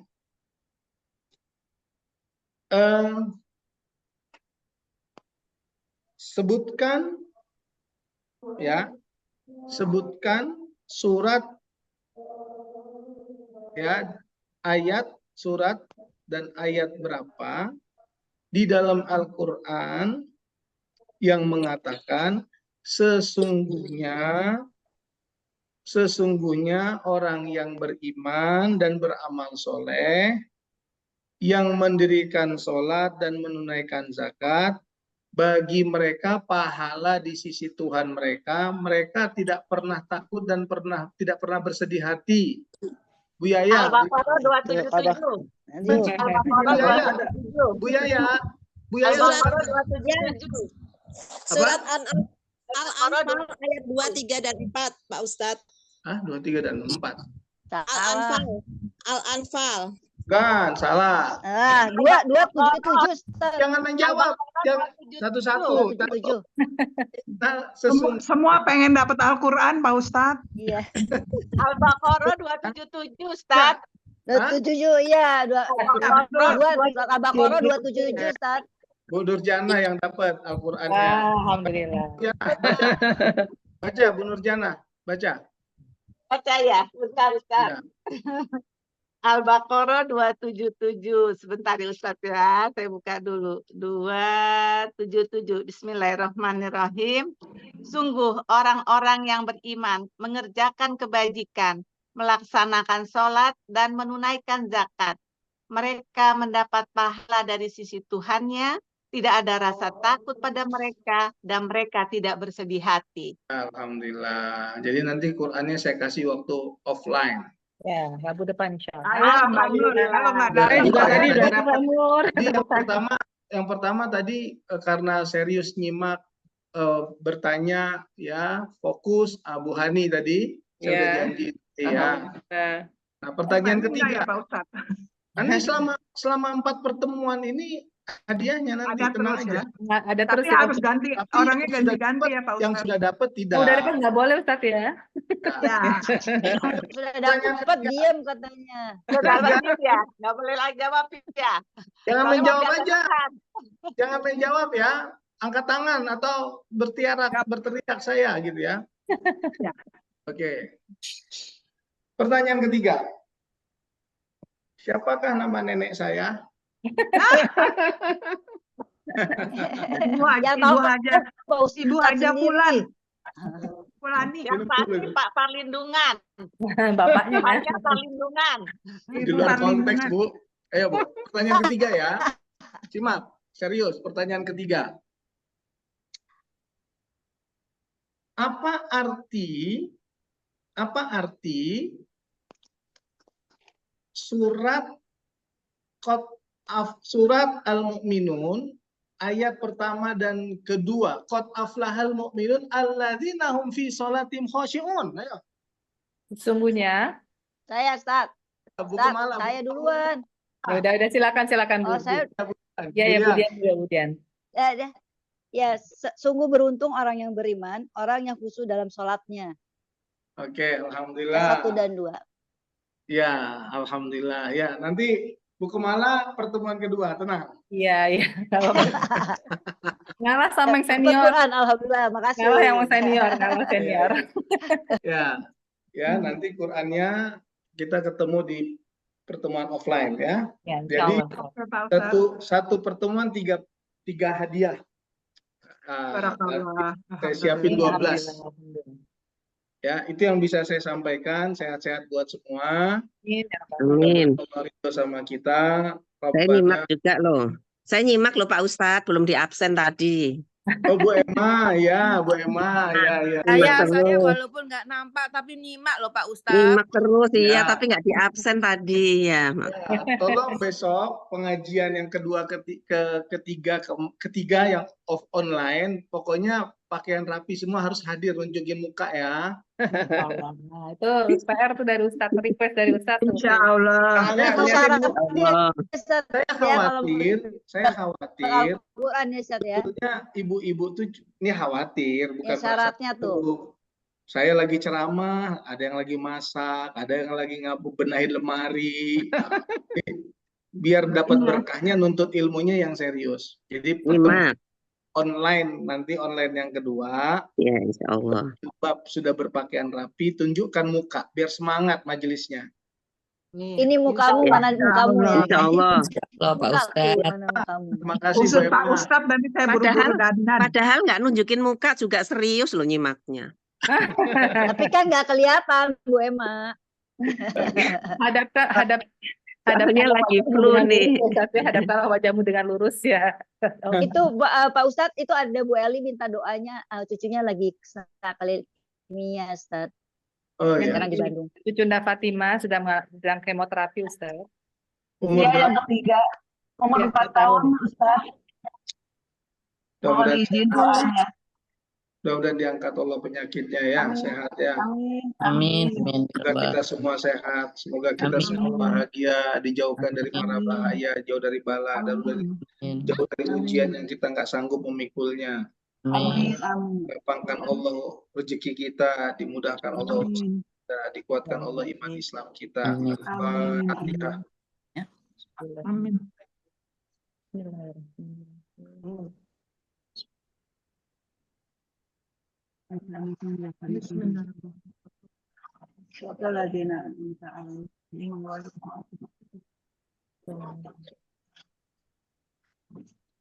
Ya, itu yang bisa saya sampaikan. Sehat-sehat semua. Subhanallah.